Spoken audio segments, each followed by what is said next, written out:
Mohon perhatian, tekan tombol subscribe. Terima kasih atas perhatiannya. Informasi palsu yang disampaikan oleh Sekda saat itu fitnah, yang mana kompensasi sudah diterima oleh warga. Kami berharap sebelum puasa Ramadan 2024 ini warga Kampung Susun Bayam memperoleh titik terang perjuangannya. Aparat keamanan dengan paras panjangnya itu naik ke Kampung Susun Bayam lantai 2 untuk mencari-cari yang namanya Mas Furkon dan 3 orang lainnya, dan itu dilihat secara langsung oleh anak-anak, dan keesokan harinya anak-anak tidak mau berangkat sekolah. Saat itu kami juga tidak memiliki informasi akurat ya tentang siapa yang berupaya untuk membacok Mas Furkon, sehingga yang bisa kami lakukan adalah memperketat ronda saja, Pak.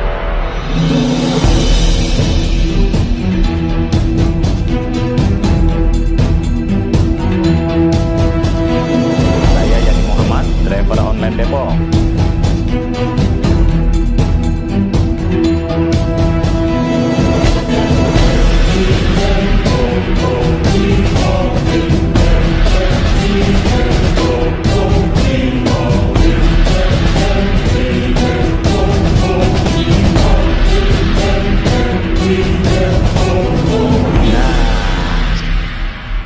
Assalamualaikum warahmatullahi wabarakatuh. Waalaikumsalam. Kami dari Front Perjuangan Pemuda Indonesia pertama-tama ingin menyampaikan bahwasannya Indonesia sedang tidak baik-baik saja.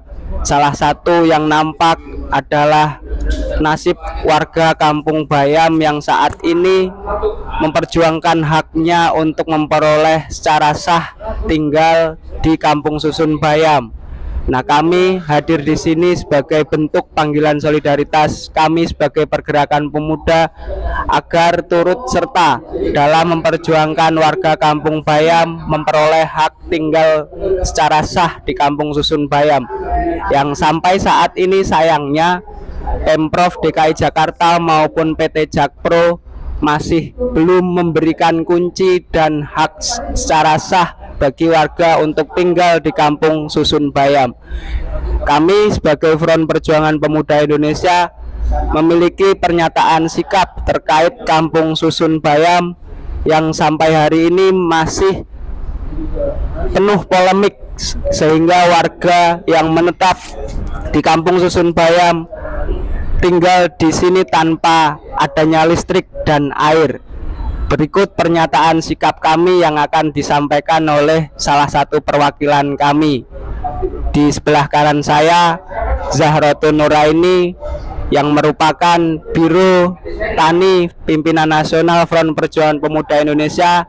Sebelah kanan saya, kiri saya, Abdul Mukhtar yang merupakan salah satu komunitas dari mahasiswa UNJ, dan sebelah kiri saya lagi juga ada Bung Pate dari UNJ juga. Nah, yang paling ujung kanan adalah Siti Nuraini dari mahasiswa UNJ juga. Setelah berikut pernyataan sikap kami akan disampaikan oleh Zahratun Nuraini. Pernyataan sikap Pimpinan Nasional Front Perjuangan Pemuda Indonesia. Yang pertama, kami turut prihatin dan mendukung penuh perjuangan warga kelompok tani Kampung Bayam Madani dan warga Kampung Susun Bayam KSB untuk selesaikan memperoleh kapasitas dan jaminan tempat tinggal secara sah dan layak. Yang kedua, menuntut pemerintah DKI Jakarta, Kota Jakarta Utara serta PT Jakarta Propertindo atau PT Jakpro untuk selekasnya menyediakan audiensi bersama warga KSB. Yang ketiga, menentang segala tindakan dan upaya intimidasi, represivitas, dan kriminalisasi terhadap warga KSB. Lalu ada mendesak pemerintah dan PT Jakpro segera memberikan kepastian hukum bagi warga menempati KSB serta pelayanan KSB yang layak bagi warga yang tinggal. Yang terakhir, menentang konflik elit dan konsentrasi politik yang memecah belah serta mengorbankan nasib warga KSB dan rakyat Indonesia pada umumnya. Oke, Pak, sudah berapa lama Mbak aksi ini dilakukan khususnya untuk di warga Kampung Bayam? Sejak awal Januari, Pak. Boleh diceritakan awalnya bagaimana kok bisa sampai ke Kampung Bayam? Ya, mungkin untuk pertanyaan ini saya yang ingin menambahkan. Nah, sebelumnya di akhir Desember kami sebenarnya adalah awal mendengar adanya kasus di Kampung Susun Bayam.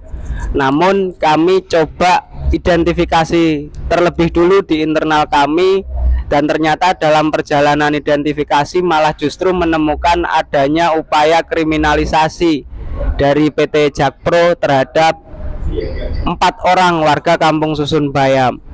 Nah, padahal secara de jure maupun de facto seharusnya yang diberikan oleh PT Jakpro itu bukan laporan kepada polisi, tapi justru adalah kunci serta hak secara sah di mata hukum bagi warga Kampung Susun Bayam. Nah, lalu berikutnya di awal Januari kami mencoba untuk berintegrasi dengan warga Kampung Susun Bayam untuk bekerja sama bagaimana memperjuangkan hak mendapatkan hunian di Kampung Susun Bayam.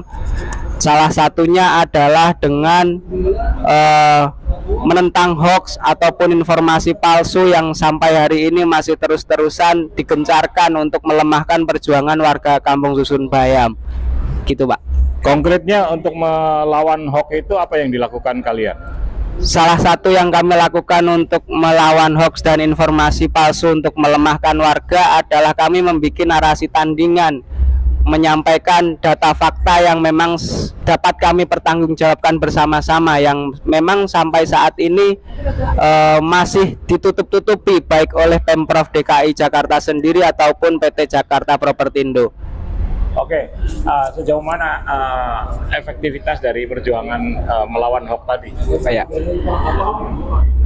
kalau misalkan melihat atensi publik di media sosial ataupun di lingkungan masyarakat pada umumnya, memang sebenarnya dari upaya yang sudah kami lakukan sudah banyak memberikan pemahaman bagi masyarakat umum untuk menilai bahwasanya warga Kampung Susun Bayam memang benar-benar perlu mendapatkan hak tinggal tetap di Kampung Susun Bayam, terlepas apakah nanti merupakan hak milik atau hak sewa atau hak guna pakai, itu kita kembalikan ke alur birokrasi yang ada. Karena bagaimanapun sebenarnya menurut alur birokrasi yang ada, warga Kampung Susun Bayam sudah pada tahap negosiasi harga. Bahkan sempat juga dalam peresmian Kampung Susun Bayam, warga secara simbolik sudah tinggal di Kampung Susun Bayam. Namun yang seharusnya menunggu pemberian kunci, justru malah yang didapat adalah pembiaran tanpa kepastian hukum. Sehingga sampai hari ini terhitung Maret 2024 besok, warga Kampung Susun Bayam tinggal di sini tanpa kepastian hukum sudah 1 tahun perjalanan perjuangan yang mereka lakukan. Nah, hanya saja memang justru upaya kami untuk melawan hoax dan informasi ini terus juga mendapatkan perlawanan balik dari berbagai oknum yang tidak sepakat ketika warga Kampung Susun Bayam mendapatkan hak huni di Kampung Susun Bayam ini itu sendiri. Seperti yang terakhir ada video 4 warga sekitaran Kampung Susun Bayam yang justru malah terkesan menyebarkan fitnah, hoax maupun informasi palsu serta upaya-upaya untuk pemecah belahan perjuangan warga. Seperti itu, Pak. Hoax itu dalam bentuk apa yang tadi yang 4 warga tadi yang menyebarkan, dalam bentuk apa? Misalkan informasi seperti apa yang Anda dapat?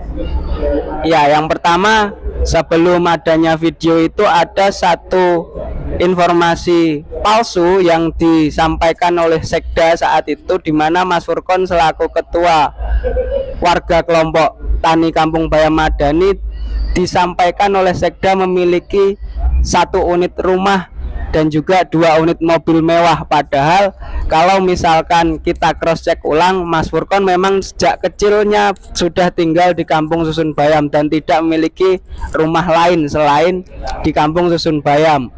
Nah, yang berikutnya, adapun soal mobil, memang Mas Furkon sempat memiliki mobil, yaitu pickup untuk akomodasi distribusi hasil panen kelompok tani Kampung Bayam Madani. Cuman akhirnya dijual karena ruang penghidupan yang berupa bertani itu sudah tidak dimiliki lagi karena sempat digusur oleh pembangunan Jakarta International Stadium itu.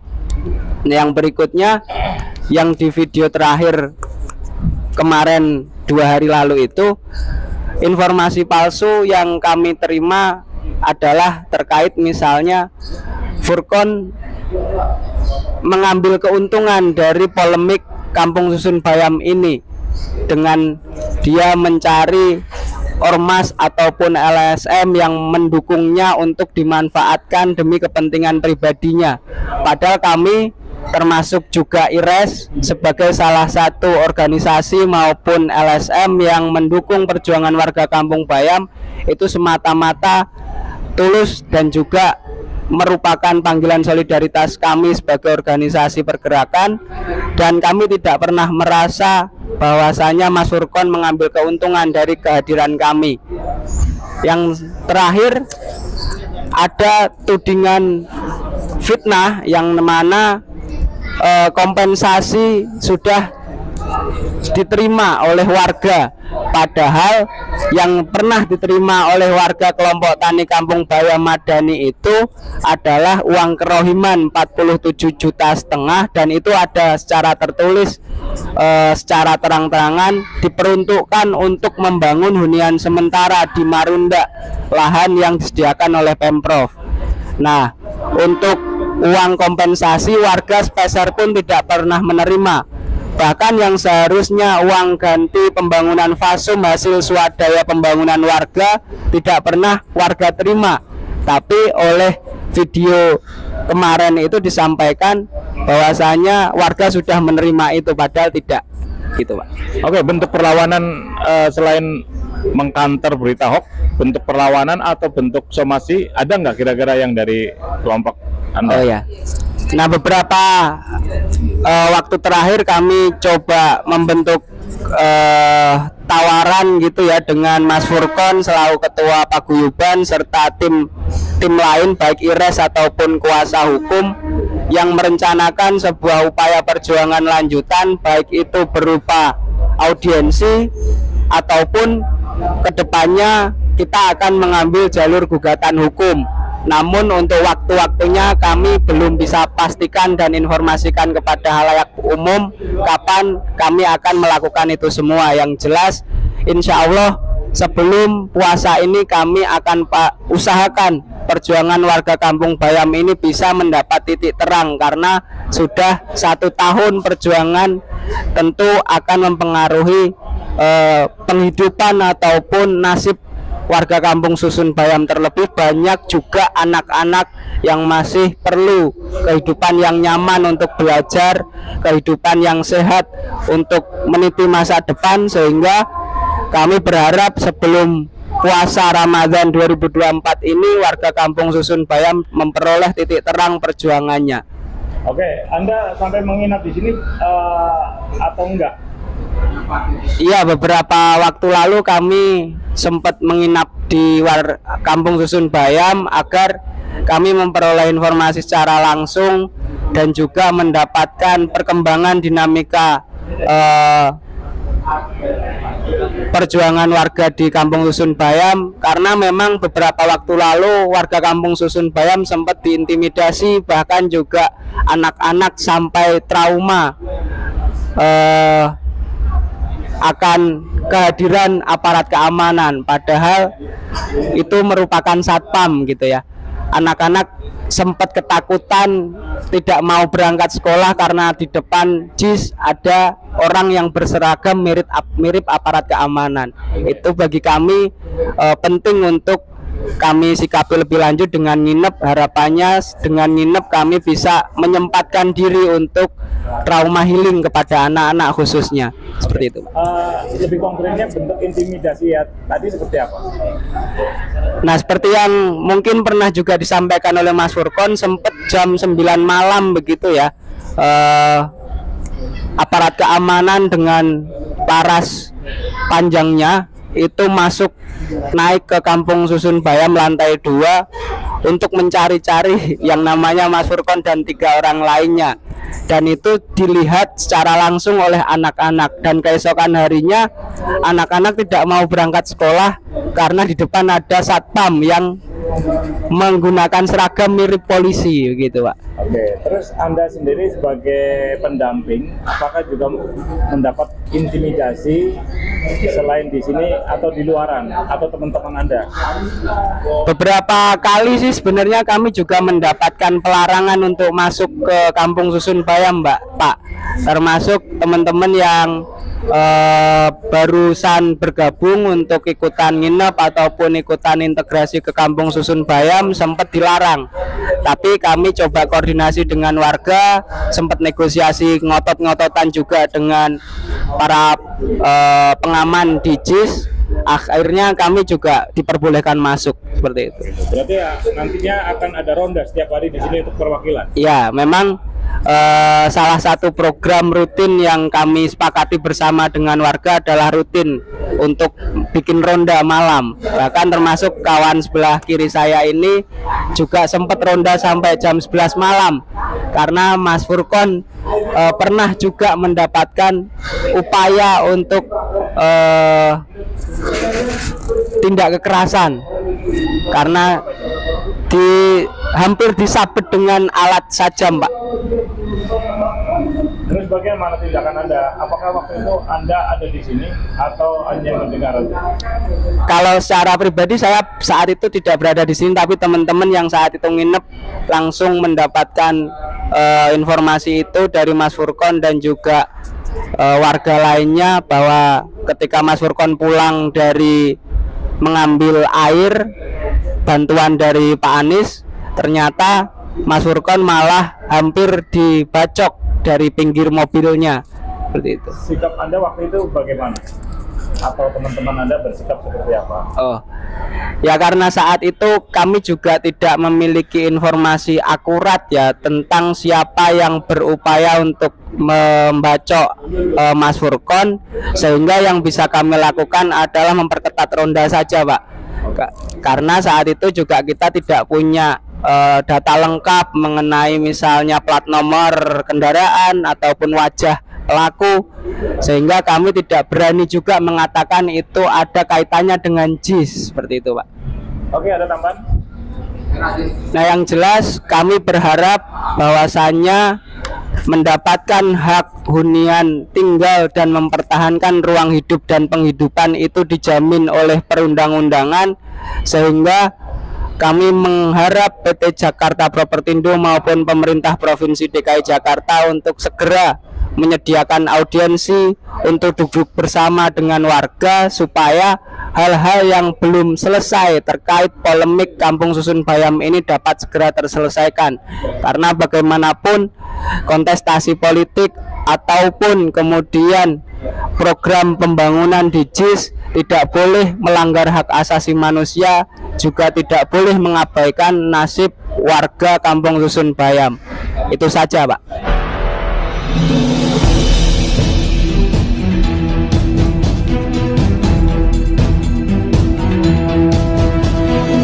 Saya Yani Muhammad, driver online Depok.